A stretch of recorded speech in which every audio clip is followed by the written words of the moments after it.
Yo guys, Mike for Sim Racing 604, and you are looking at the Rush SR. This is a very interesting car, so I'm going to extend the introduction to this video longer than I normally do. So what you're looking at is a single-seater track day only car by Rush Auto Works, and this one is notable for a few things. Probably foremost is the value. So this can compete actually with the likes of a Ferrari or a Porsche or a Lamborghini, but interestingly, this is only about $40,000 new. And so what do you get for your $40,000? Well, a 6-speed paddle shift transmission that doesn't require you to lift. You get a 1-liter engine that produces 145 horsepower, which doesn't sound all that impressive, except for the fact that the vehicle weighs well under 500 kilograms or 1,000 pounds and can accelerate 0 to 60 in under 4 seconds. Add to that a comprehensive safety package, and you've got a tremendous value in the world of track day cars. So the thing about track day cars is typically they're very expensive to operate. So this car only costs between $100 and $200 per hour to track. So that's a tremendous value. If you talk to anyone, even somebody with a Miata or MX-5 that takes it out on weekends and if you ask them how much it costs for tires and oil and fuel and regular maintenance, it's very expensive, but not this Rush SR. So why does that matter for an Assetto Corsa mod? Well, the people at Authentic Simulation who put this car together had a lot more access to the car. The thing that holds modders back a lot of times is access to data because manufacturers are holding back, or perhaps the ability to witness the car and see what it can do in terms of performance. But with such a low cost of operation, Authentic Simulation could get right in there, and they say they've made this about 99% accurate to the real car. So this may well be the most accurate track day car we have for Assetto Corsa.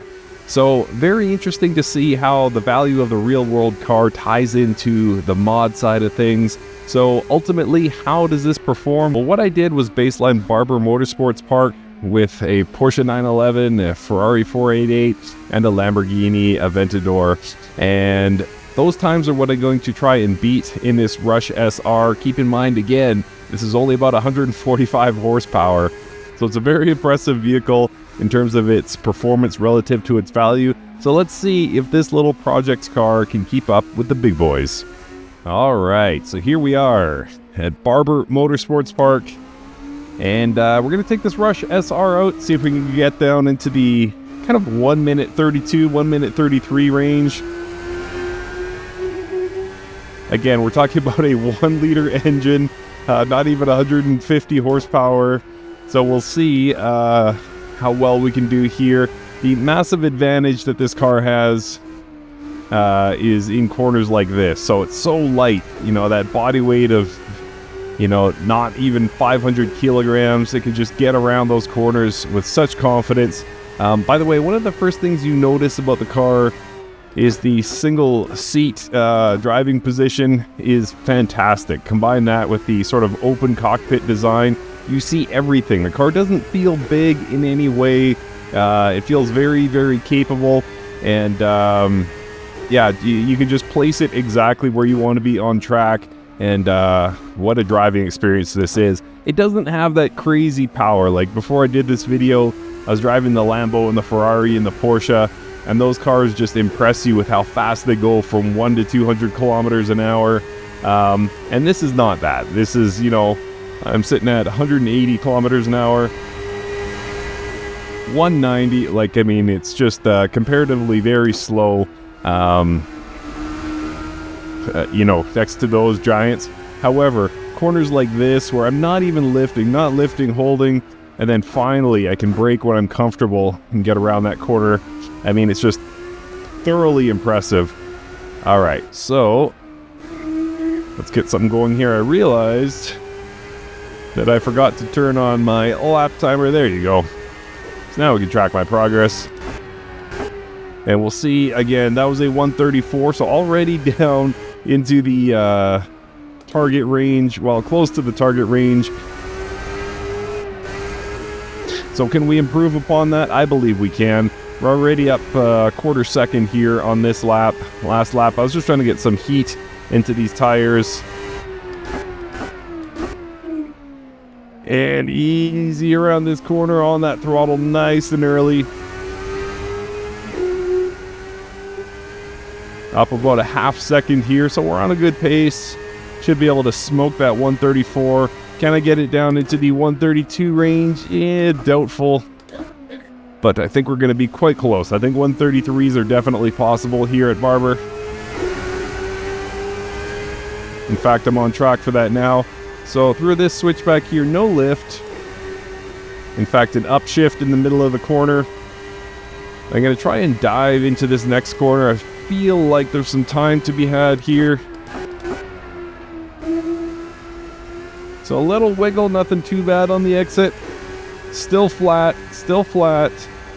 Finally braking, slowing the car. Little tricky little corner there.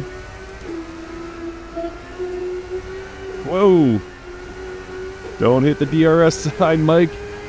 So, after all that, almost 2 seconds up. So we're down in the 132s already, but obviously more speed to be found around the last corner there, particularly on that corner exit.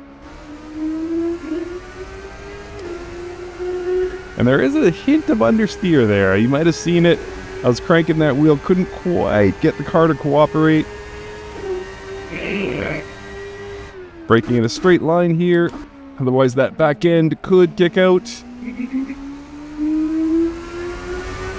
So I gave back a little bit there. Nothing too bad. We're still up about 3/10. So aiming for low 32s here so far on this lap.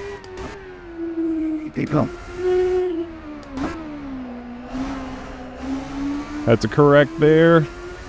Slow on the exit, gave back some time. We're still up technically. We're still on track for a 32 here, mid 32s.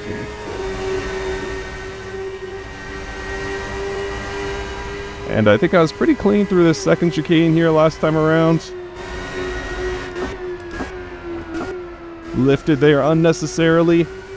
Nice wide finish.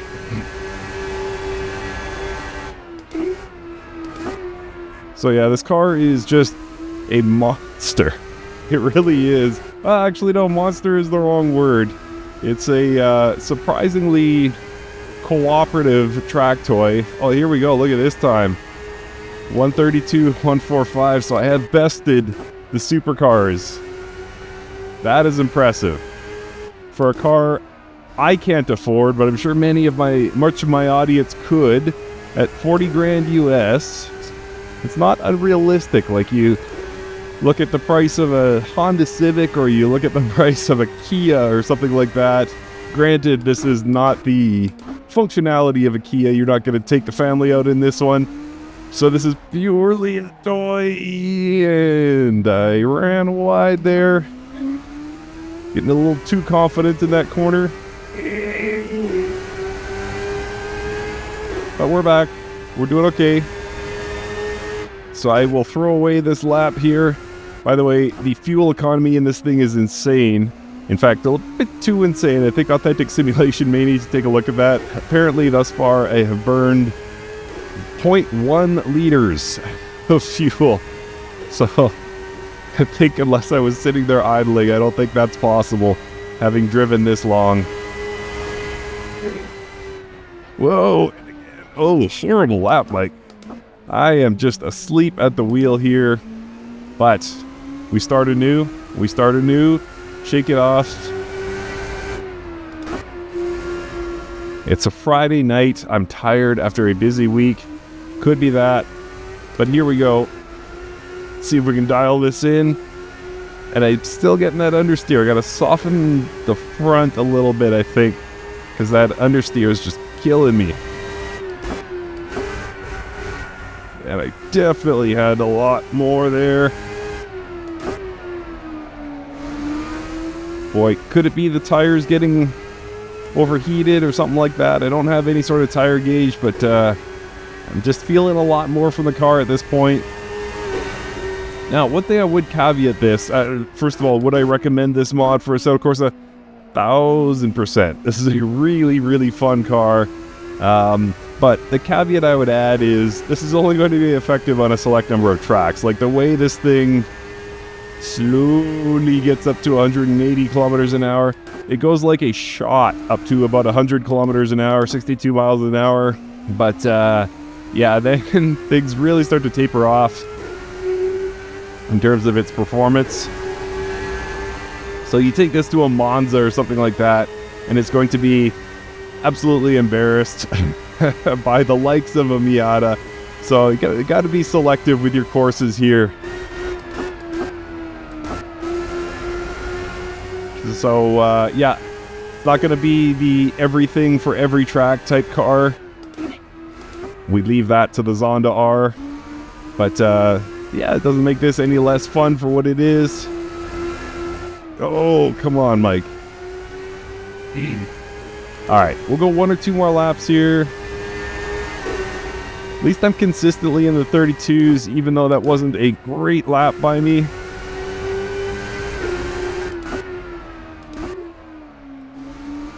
And yeah, it's fairly easy to overdrive the car is what I'm learning. So this will take some getting used to, but is phenomenal. Phenomenal. What a great drive this is. At $3.99, this might be what you owe yourself. Have some fun in the Rush SR. And, you know, I don't know a ton about Authentic Simulation. I do follow them on YouTube. I know they've done some exciting projects. I'm very interested in checking out some of their other works. But I think if this is their first major car release, this is a heck of an opening salvo. This car is tremendous. I would say some of the 3D modeling is not quite up to snuff with some of the cars we see for Assetto Corsa in the current era. But only, like, you really have to look to make it matter. But more importantly, I mean, everything else about the car, especially the way it drives, is phenomenal. It is absolutely top tier. Sounds are good. Again, a little 1-liter engine, so it's not like you're going to have some crazy V8 roar or anything like that. It kind of is what it is. Alright, that was my best corner exit thus far. Alright, this is going to be my final lap. I think I've proven the point about the Rush SR. It is phenomenal. Absolute banger here by Authentic Simulation.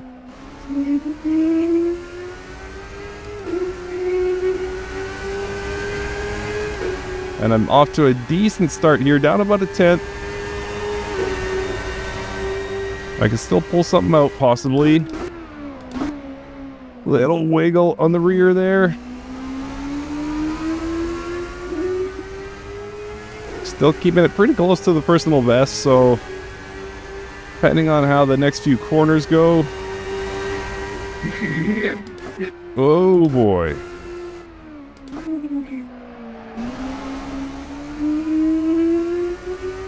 Could be on for a personal best, who knows? Less than a 10th separates me from my personal best here. Come on, Mike.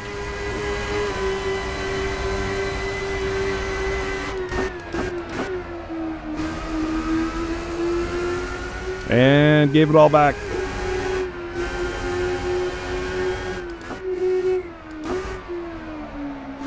Come on, one more corner. Alright, so that was the Rush SR by Authentic Simulation. It's fantastic. What a great car. And what a great concept for the real world. Fantastic.